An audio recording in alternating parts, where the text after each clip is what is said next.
Gurugram news के YouTube channel को subscribe करें और बेल आइकन जरूर दबाएं ताकि कोई खबर रह ना जाए।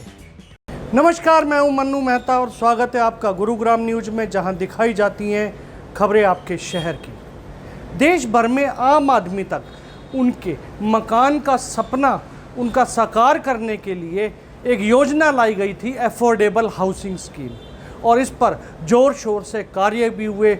हरियाणा में भी ये योजना काफ़ी कारगर साबित हुई, लेकिन अफोर्डेबल हाउसिंग स्कीम के जो बिल्डर हैं उनके द्वारा जो ये बिल्डिंग्स बनाई गई हैं उनका खामियाजा आज भुगत रहा है आम आदमी। एक ऐसा ही वाक़या सामने आया है गुरुग्राम के सेक्टर 84 से, जहां पाइवोटल दीवान नामक एक हाउसिंग सोसाइटी में पिछले 72 घंटे से बिजली के लिए वहां के निवासी परेशान हैं। हालात ये हो चुके हैं कि वहाँ के निवासी बिजली ना होने की सूरत में या तो अपनी गाड़ियों में बैठे हैं या पार्किंग में छोटी छोटी चारपाइयाँ लगाकर सोए हुए हैं, लेकिन जो मैनेजमेंट के अधिकारी हैं उनकी कानों पर जूं तक नहीं रह गई। 48 घंटों के बाद जब इन लोगों ने मैनेजमेंट के ऑफिस में जाकर संपर्क किया तो फैसिलिटी मैनेजर पर महिलाओं के साथ दुर्व्यवहार करने के भी आरोप तक सामने आ रहे हैं। यही नहीं, इन लोगों ने पिछले 72 घंटों में कोई ऐसे एफर्ट्स नहीं है जो ना किए हों बिजली के लिए। डीटीपी विभाग तक को सूचित किया है, कई जगह इन्होंने ट्विटर के माध्यम से शिकायत भेजी है, लेकिन 72 घंटों में इनके पास कोई भी बिजली का साधन नहीं हुआ है। बिल्डर ने बिल्कुल ऐसे कान बंद कर लिए हैं मानो उसने इस सोसाइटी को बनाया तक ना हो। अब मजबूरन आखिर इनके सामने सिर्फ एक ही चारा रह गया है कि किसी भी तरह से इनको लाइट चाहिए, इसीलिए आज ये विरोध प्रदर्शन पर उतरे हुए हैं।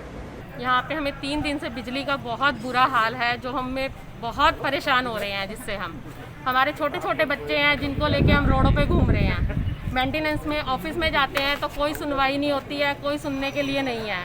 कहेंगे कि हम क्या करें, जो कि यहाँ पे डीजी होना चाहिए था, हमें बैकअप मिलना चाहिए था, वो भी नहीं है। चलो कोई बात नहीं, लेकिन कम से कम पंखा तो एटलीस्ट हमारा चल सके, इतनी भी फैसिलिटी यहाँ पे नहीं है।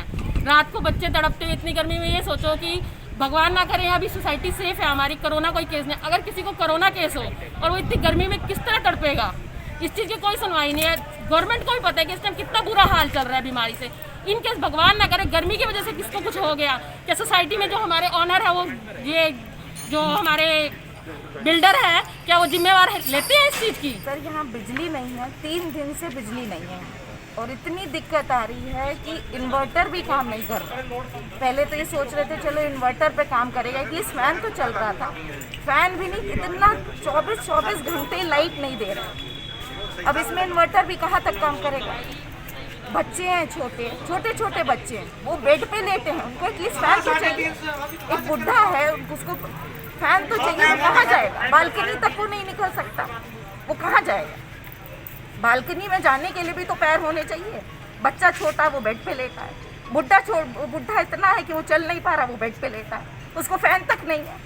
पाइवोटल इंफ्रास्ट्रक्चर प्राइवेट लिमिटेड द्वारा तैयार ये जो सोसाइटी है, इसमें हालात सिर्फ बिजली के ही खराब नहीं है, बल्कि यहाँ के निवासियों का आरोप है कि कोई भी सुविधाएं इन्हें आज तक मुहैया नहीं हो पाई हैं। लगभग 850 इसमें फ्लैट बनाए गए हैं जिनकी कीमत 20 से 30 लाख रुपए के बीच में है।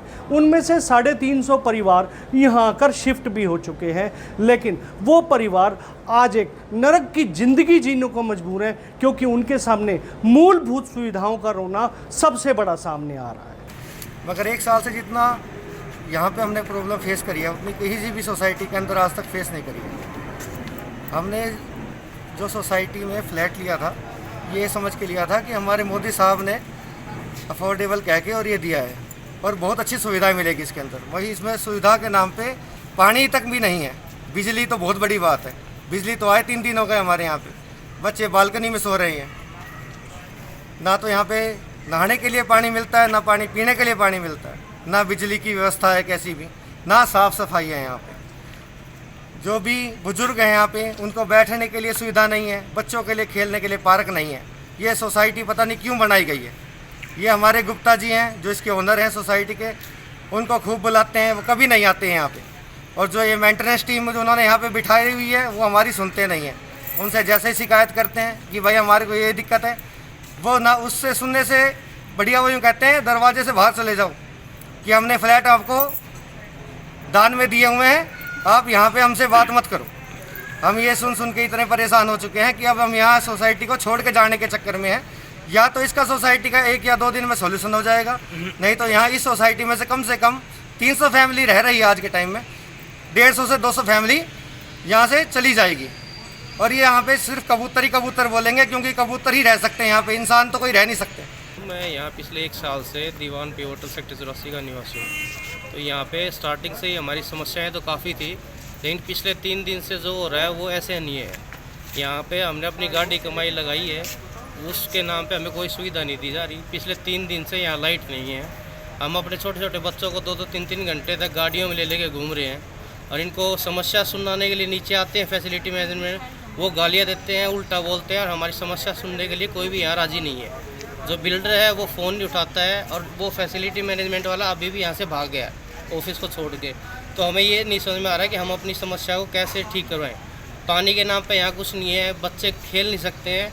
फ़िलहाल तो 3 दिन से जो बच्चे तड़प रहे हैं गर्मी में, ये हाल है। अभी भी जो ट्रांसफार्मर है वो इन्होंने ऐसा लगा रखा है जिसमें 20 से 30 फैमिली से ज़्यादा वो बिजली दे नहीं सकता और यहाँ पे 300 फैमिली है। वो हर दूसरे दिन का ट्रांसफार्मर फूक रहा है। अभी भी ये बड़ा ट्रांसफार्मर नहीं ले गए, आप देख सकते हो कि छोटा ट्रांसफार्मर ले गए हैं, तो ये शाम तक फिर जल जाएगा। इन्हें यहाँ पे कोई भी जिम्मेवारी लेने वाला नहीं है। हम यहाँ तक कि हमारा बच्चा कोई लिफ्ट में फंस गया ना तो उसका बैकअप भी नहीं है इसके पास। 40-40 मिनट तक बच्चा फंसा रहेगा, तो आप सोच सकते हो क्या होगा यहाँ। सुबह 10 बजे 11 बजे से ही पानी आना ही बंद हो जाता है और जो पानी आ रहा है उसमें स्मेल आ रही है बहुत ज़्यादा, यूज़ करने के लायक नहीं है। फिर भी कैसे थे वो भी नहीं आता और मेंटेनेंस ये कम्युनिटी हॉल इतनी बदबू मारता है क्योंकि टावर 8 में हम रहते हैं, हम साइड से निकल के जाते हैं तो इसमें इतनी बदबू आती है कि निकलना भी नहीं होता यहाँ से। फिलहाल यहाँ के निवासी यहाँ से तंग होकर अब पुलिस के पास अपनी शिकायत लेकर जा रहे हैं, क्योंकि बाकी जितने भी विभाग हैं वहाँ पर वो अपनी गुहार लगा चुके हैं, लेकिन अभी तक इनकी सुनवाई नहीं हो रही है। ऐसे में सबसे बड़ा सवालिया निशान अफोर्डेबल हाउसिंग प्रोजेक्ट को पास करने वाले उन अधिकारियों पर जाता है जो इन स्कीम को पास तो कर देते हैं, लेकिन बाद में चेक तक करने नहीं जाते हैं कि वास्तव में वहाँ मूलभूत सुविधाओं का जो हवाला दिया गया था वो वहाँ पर प्रॉपर तरीके से है या नहीं है। आपको हमारी खबर कैसी लगी हमें कमेंट करके अवश्य बताइएगा और इस खबर को ज़्यादा से ज़्यादा शेयर भी कीजिएगा ताकि ज़्यादा से ज़्यादा लोगों तक सही जानकारी सही समय तक पहुँच सके। नमस्कार। गुरुग्राम न्यूज सभी सोशल मीडिया प्लेटफॉर्म पर उपलब्ध है। हमसे जुड़ने के लिए और शहर की हर अपडेट पाने के लिए हमें अभी फॉलो करें और बेल आइकॉन जरूर दबाएं। अगर आप भी अपने इलाके की कोई खबर कराना चाहते हैं तो हमसे इन नंबरों पर संपर्क या व्हाट्सएप कर सकते हैं।